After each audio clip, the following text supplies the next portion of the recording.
Among all the royal families, there's one queen who is not discussed much, the Queen of Jordan, Rania Al Abdullah. But do you know the Queen Rania was not born a royal?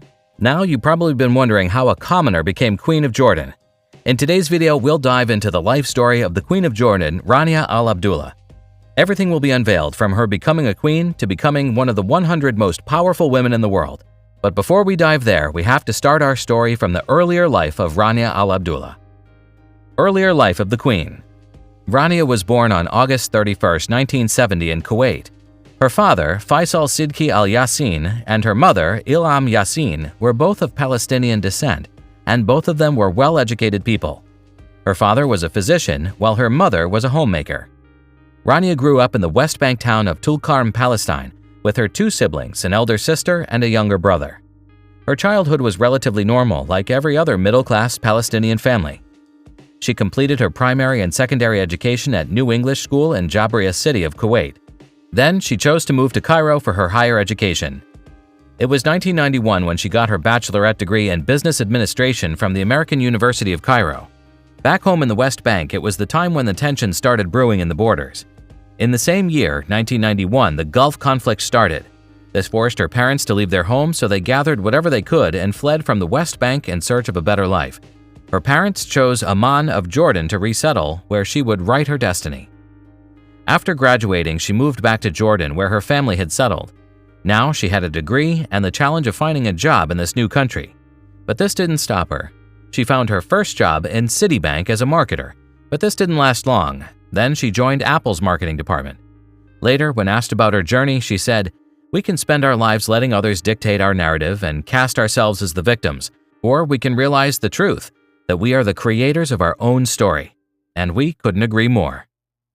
Until now, we've learned about her earlier life, but now we'll look at how she met the Prince of Jordan, which led to a love story that looks like a fairy tale.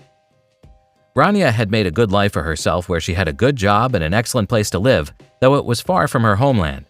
Many things were about to change in her life in a way she could never have imagined. It was January 1993 and she was invited to a dinner party along with another Apple co-worker. The dinner party was thrown by the sister of Prince Abdullah II bin al-Hussein, who was also at the party. Prince Abdullah II was a member of the Hashemite dynasty, which ruled Jordan for hundreds of years. They met at the party and the prince instantly liked her. Why not? She was gorgeous and intelligent. In King Abdullah's book, Our Last Chance, he remembers the meeting of that night and says he was struck by how poised, elegant, and intelligent she was, and he instantly fell for her.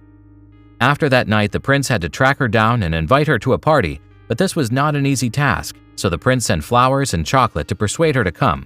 Later, she accepts the invitation, and a fairy tale begins, where the girl is from a middle-class family and the boy is a Prince Charming. After dating each other for 2 months, they got engaged, and within just 6 months from their first meeting in June 1993, they married according to traditional Muslim customs. By then, she had no idea she would be the queen of the country where she resettled 2 years ago. A dramatic incident which made her the queen of the country. Rania was just 24 when she was married to the Prince of Jordan, and everything was good between them. A year later, on June 28, 1994, the couple welcomed their first child, and it was a boy. 2 years later, they had a daughter. Everything was perfect. The people of Jordan loved their prince and his little family, and there was nothing more the couple could ask. But in 1999, Hussein bin Talal, the father of Prince Abdullah II and king of the nation, died on February 7th. He had ruled Jordan for about 5 decades, and it was assumed that his younger brother Hassan would take the throne upon his death because he was designated the upcoming king. But it came as a shocker when the king of Jordan unexpectedly changed his will and made his son Abdullah II his successor. On February 7th, the prince became the king.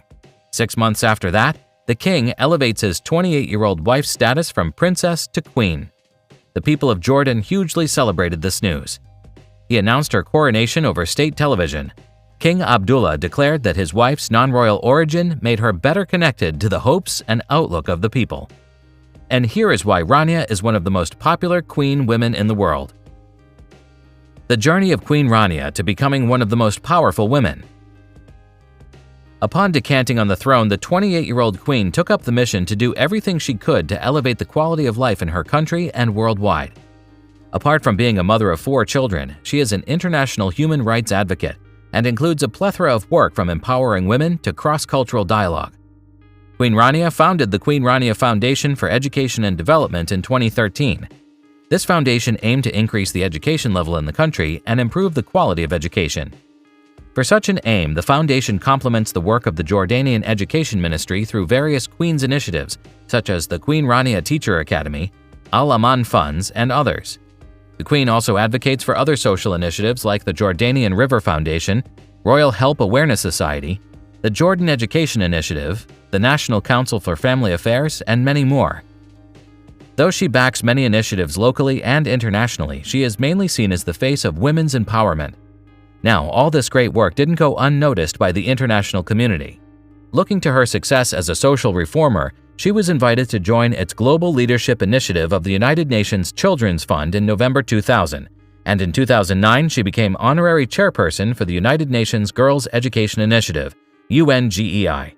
And she also became an honorary member of the International Advisory Council for the International Center for Research on Women, ICRW. How powerful is the Queen of Jordan? Due to humanitarian work done by Queen Rania, she became a celebrity not only in her country but worldwide, with millions of Instagram and other social media followings. You can imagine her popularity by the fact that she was featured in the Forbes list of 100 most powerful women, and she was the only other Arab woman on the list. On this list, she surpassed the author of Harry Potter and the Director General of the World Health Organization. Thank you for watching our video. Press the subscribe button and the bell icon. Also, don't forget to click that like button if you want to see such great content.